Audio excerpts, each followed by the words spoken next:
Corporation തിരഞ്ഞെടുപ്പിലെ കല്ലായി ഡിവിഷനിൽ സംവിധായകൻ VM വിനുവിനെ ഞങ്ങൾ സ്ഥാനാർത്ഥിയാക്കി ഇറക്കിയിരുന്നു.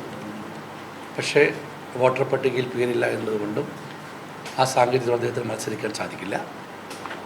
ആ ഡിവിഷനിലേക്ക് മണ്ഡലം കോൺഗ്രസ് കമ്മിറ്റി പ്രസിഡന്റ് കൂടിയായ ബൈജു കാളക്കണ്ടിയെ ഞങ്ങൾ സ്ഥാനാർത്ഥിയായി തീരുമാനിച്ചിരിക്കുന്നു. ബൈജു കാളക്കണ്ടി വർഷങ്ങളായി മണ്ഡലം കോൺഗ്രസ് കമ്മിറ്റി പ്രസിഡന്റും ആ മേഖലയിലെ പാർട്ടിയുടെ ഏറ്റവും കരുത്തനായ നേതാവും അവിടുത്തെ സാമൂഹിക സാംസ്കാരിക മണ്ഡലങ്ങളിലെ നിറ സാന്നിധ്യവുമാണ്. അദ്ദേഹത്തെയാണ് സ്ഥാനാർത്ഥിയെ തീരുമാനിച്ചിരിക്കുന്നത്. ശ്രീ VM വിനും അതുപോലെ സുപ്രസിദ്ധ നടൻ ജോയി മാത്യുവും ഞങ്ങളുടെ ഈ ഇലക്ഷനിലെ കോൺഗ്രസിൻ്റെ താരപ്രചാരകരായി നഗരത്തിലുണ്ടാവും. രണ്ടുപേരുണ്ടാവും.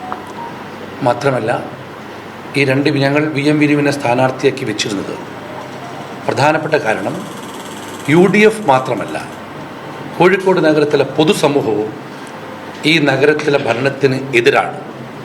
ആ പൊതുസമൂഹത്തിൻ്റെ പ്രതിനിധിയായിട്ടായിരുന്നു പ്രിയപ്പെട്ട ശ്രീ VM വിനുവിനെ ഞങ്ങൾ അവിടെ സ്ഥാനാർത്ഥിയെ അവരോധിച്ചത്. എന്നാൽ ദൗർഭാഗ്യവശാൽ സാധിച്ചില്ല. പക്ഷേ പൊതുസമൂഹത്തിനെ പ്രതിനിധീകരിച്ചുകൊണ്ട് കോഴിക്കോട് നഗരസഭയിലെ ദുർഭരണത്തിനെതിരെയുള്ള UDFൻ്റെ പോരാട്ടത്തിൽ ഞങ്ങളോടൊപ്പം മുഴുവൻ പരമാവധി സമയങ്ങളിൽ ശ്രീ VM വിനുവും ശ്രീ ജോയ് മാത്യുവും ഉണ്ടാവും.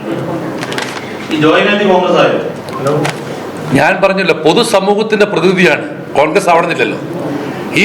ഞങ്ങൾ VM വിനുവിനെ അവതരിപ്പിക്കുമ്പോൾ പറഞ്ഞ കാര്യം, ഈ ദുർഭരണത്തിനെതിരെയുള്ള UDF ശക്തമായ പോരാട്ടമുണ്ട്. ആ പോരാട്ടത്തിൻ്റെ ഞങ്ങൾ മാത്രമല്ല, ഞങ്ങളോടൊപ്പം കോഴിക്കോട്ടെ പൊതുസമൂഹം ഉണ്ട്.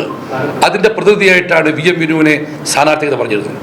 എന്നാൽ സ്ഥാനാർത്ഥിയാവാൻ സാധിച്ചില്ലെങ്കിലും ആ പൊതുസമൂഹത്തിൻ്റെ പ്രതിനിധികളായി ഈ ദുർഭരണത്തിനുള്ള പോരാട്ടത്തിൽ UDFൻ്റെ പ്രചാരകരായി ശ്രീ VM വിനുവും നടൻ ജോയ് മാത്യു ഉണ്ടാവും. അല്ല, അദ്ദേഹത്തിന് ഒരുപാട് തിരക്കുകളാണല്ലേ. അതൊക്കെ വോട്ട് ഇവിടെ ഉണ്ട്. ചേവരമ്പലം ബൂത്തിൽ വോട്ടുണ്ട്.